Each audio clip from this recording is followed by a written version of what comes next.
Halo Plot People. Selamat datang di Plot Zone, tempat nongkrongnya pecinta film dan pemburu alur cerita. Hari ini kita bakal bahas film yang penuh konflik, brutal, serta balas dendam. Ini dia. In Youth We Trust, film yang bercerita tentang kerasnya hidup di penjara remaja, dan drama-drama kejam di dalamnya. Tanpa berlama-lama lagi, langsung saja kita masuk alur filmnya.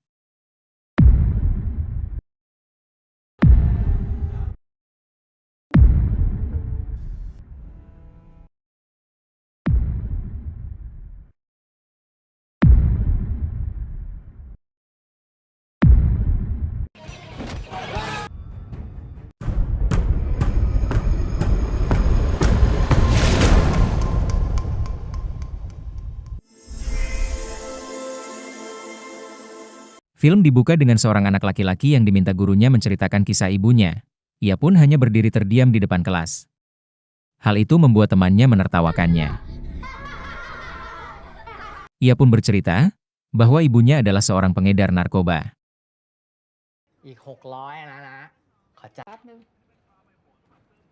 Meski begitu, ibunya tetap memperhatikannya, mulai dari kebutuhan sehari-hari hingga biaya sekolah. 10 tahun pun berlalu. Terlihat Puek sedang berjalan di area pemukiman tempat tinggalnya. Di situ terlihat area yang penuh kekacauan, kekerasan, hingga premanisme. Kemudian tibalah Puek ke sebuah warung untuk membeli sebotol susu favoritnya. Tengah asik meminum susunya, ia diganggu oleh seorang begundal yang menghina ibunya. Tak tahan mendengar ibunya dihina, Puek pun akhirnya murka. Beruntung saat itu sahabatnya sedang melintas, dan dia pun berlari untuk melerai dan mencoba menenangkan Puek. Ini adalah Par, sahabat Puek sejak kecil, dan selalu bersama Puek. Kesal dengan begundal yang terus menghina dan memancing amarahnya, akhirnya amarah Puek pun meledak. Kemudian, dalam perjalanan menuju penjara, terlihat Puek duduk bersama seseorang. Pria itu adalah Fluk. Seorang pria kemayu yang terjerat kasus narkoba, karena dijebak oleh temannya sendiri di suatu kamar kos.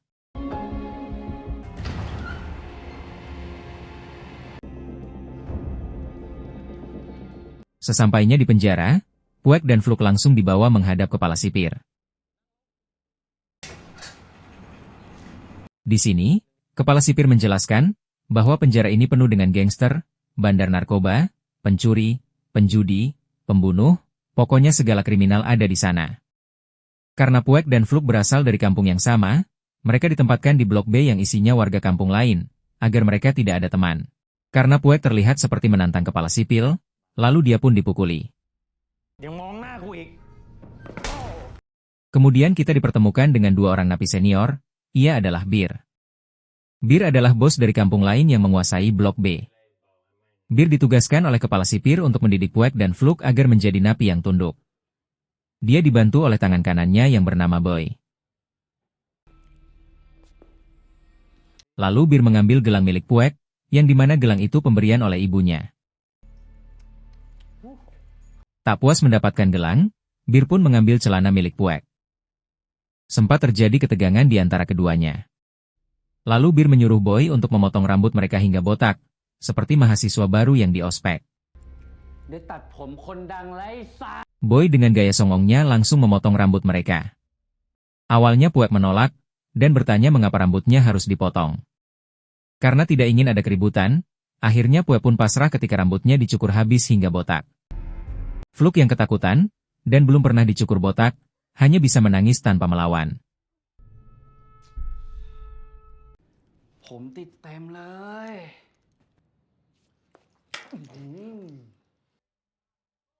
Singkat cerita, malam pun tiba, terlihat Puek dan Fluk sedang tidur di sel mereka. Bir lalu menyuruh Boy untuk membangunkan Puek dan Fluk. Karena takut, akhirnya Fluk menuruti perintah Boy, dan dia dibawa menghadap Bir untuk melakukan sesuatu. Lalu Bir menyuruh Fluk untuk membersihkan pedang miliknya. Awalnya Fluk menolak, karena dia masih punya harga diri. Tetapi, Bir mengintimidasi dan mengancam, jika Fluk tidak melakukan apa yang dia suruh, maka Fluk akan digilir oleh semua anak buahnya yang ada di dalam sel. Akhirnya setelah diancam, Fluk pun terpaksa menuruti perintah Bir. Sementara itu, Bir memerintah anak buahnya untuk memukuli dan menyiksa Puek.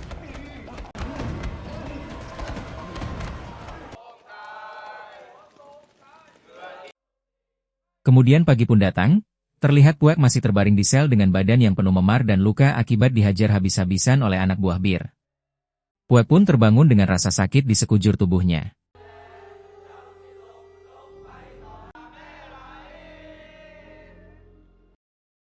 Scene berpindah ke sebuah kantin, di mana para tahanan sedang menikmati sarapan bersama. Nampak Boy dan Bir sedang membicarakan tentang geng Blok A yang berada tepat di seberang meja makan mereka. Kemudian kita diperlihatkan kelompok geng Blok A yang dipimpin oleh Bang Gus dan wakilnya yaitu Golf. Tak lama kemudian, datanglah Puek berjalan tertatih menahan sakit, dia berjalan untuk mengambil makanan. Namun sayang, makanan tersebut sudah habis dan hanya menyisakan sisa-sisanya saja. Karena perut kosong dan lapar, Puek tetap mengambil sisa makanan tersebut. Melihat Puek yang hendak makan, Boy langsung mengganggunya dengan menendang piring makanan Puek hingga tumpah ke lantai. Tetapi Puek tetap menahan diri dan tak melawan. Dia hanya memungut kembali makanan yang berada di lantai, lalu memakannya. Adegan berpindah saat Puek lagi mandi, lalu datanglah Bir dan anggotanya, dengan dalih menagih tagihan air dan listrik, mereka pun kembali menghajar Puek. Puek disuruh berlutut, dan kemudian, Bir pun menendangnya. Melihat Puek dapat bangkit lagi, lalu Bir memanggil Fluk untuk menendang Puek, tetapi Fluk yang belum pernah memukul orang pun menolak. Dia dipaksa oleh Bir, dengan gemetaran ketakutan, Fluk pun terpaksa menendang Puek. Tak puas dengan tendangannya yang lemah, Bir pun memarahi Fluk dan memintanya melakukan sekali lagi. Namun, Puek masih tetap bisa bangkit, lalu Boy pun bersiap-siap dan menendang Puek. Naasnya Puek malah menangkis serangannya. Kemudian,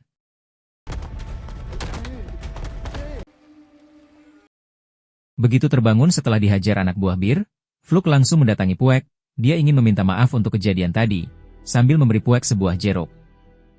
Kejadian itu diketahui oleh kepala sipir, dan langsung memberitahu kepada Bir, dia pun langsung menghajar Fluk. Tak tahan selama ini diperlakukan kasar, Fluk pun melawan. Kemudian datang Puek menghentikan Fluk. Boy yang ingin ikut campur, tetapi langsung dihajar oleh Puek. Tak tahan melihat kekacauan, Golf pun maju untuk menghentikannya. Melihat Golf terpojok, Bang Gus datang untuk menghentikan pertikaian. Kemudian Bir memberi pilihan kepada Bang Gus untuk membawa salah satu dari Puek dan Fluk. Lalu Bang Gus pun memilih Puek yang dianggap memiliki potensi. Setelah itu, kepala sipir datang untuk membubarkan mereka. Malamnya, terlihat Puek sudah bergabung dengan kelompoknya Bang Gus. Berbeda dengan kelompok Bir yang suka menyiksa dan menganiaya, kelompok Bang Gus terlihat lebih menerima Puek, dan malah memberinya senjata yang terbuat dari sikat gigi untuk melindungi diri. Lalu diperlihatkan Fluk yang tengah disiksa oleh Bir hingga meringkuk kesakitan. Terlihat kehidupan berbeda antara Puek dan Fluk, di mana Puek menjalani hari dengan kehangatan dan kebahagiaan di kelompoknya Bang Gus, sedangkan Fluk diperlakukan layaknya budak oleh Bir, sehingga dia pun tak kuasa menahan tangis. Kemudian terlihat Bir sedang membuat senjata, entah ide busuk apa lagi yang akan dia lakukan. Puek didatangi oleh Par, yang dimana Par memberitahu bahwa ibunya Puek sudah tiada, ibunya mati di penjara, dan Par juga memberitahu bahwa dia tidak bisa lagi menemui Puek.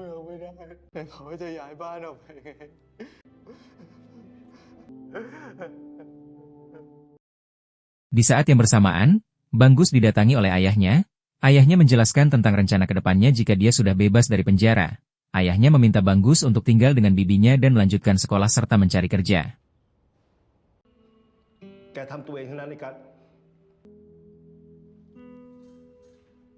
Setibanya di luar, Puek melihat Golf sedang dikeroyok oleh Bir dan anak buahnya.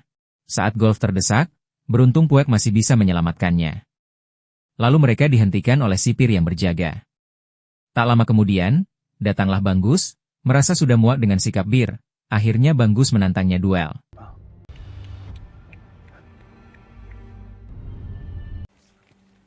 Saat malam hari, terlihat Fluk yang ingin tidur, kemudian dia didatangi oleh Boy, dia ditarik paksa dan dianiaya.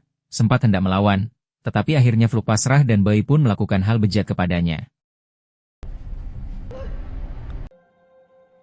Tampak adegan di mana Bir dan Boy sedang membuat senjata dari silet yang dihaluskan. Ternyata, Mereka berencana membunuh anggota Bangus dengan cara mencampurkan serbuk silet ke makanannya. Paginya, secara mengejutkan Fluk datang dan langsung memakan makanan di meja Puek, dan kemudian inilah yang terjadi.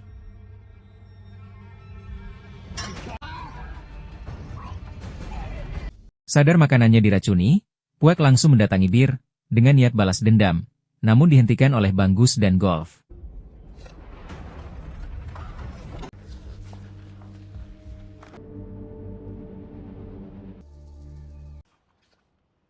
Kemudian pada siang hari, terlihat kelompok Bangus yang tengah bersiap untuk berperang melawan kelompok Bir, dan mereka pun bertemu di tengah lapangan.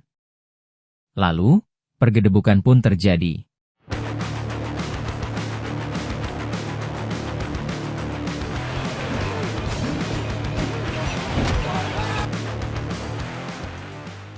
Bir yang fokus melawan Bangus, ternyata sudah menyiapkan senjata di celananya. Kemudian dia menusuk perut Bangus. Tawuran lalu dihentikan oleh kepala sipir. Malam harinya Bangus demam tinggi. Ternyata dia menahan sakit akibat tertusuk oleh senjata Bir tadi siang. Puek, Golf, dan tahanan lainnya pun panik.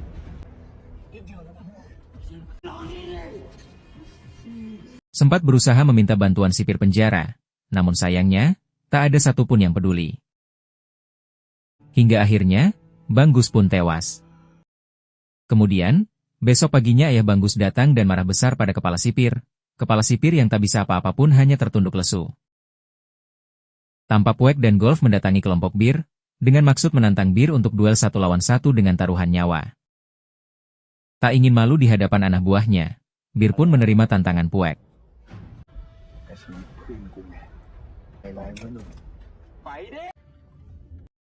Pertarungan dilakukan di WC umum penjara. Bermodalkan sebilah pisau, Puek dan Bir pun memulai duel mautnya.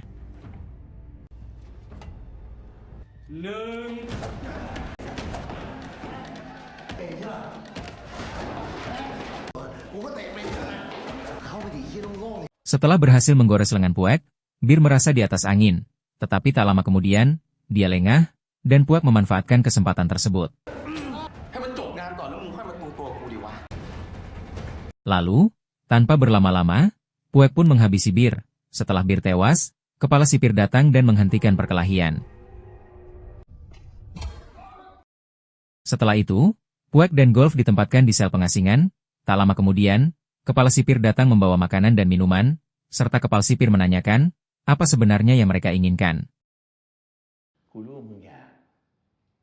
Sudah tak mau menjelaskan lagi, akhirnya Puek dan Golf memilih tidak menjawab pertanyaan kepala sipir. Pusing karena sudah ada 3 orang yang tewas di penjaranya, kemudian kepala sipir memindahkan mereka ke penjara berbeda.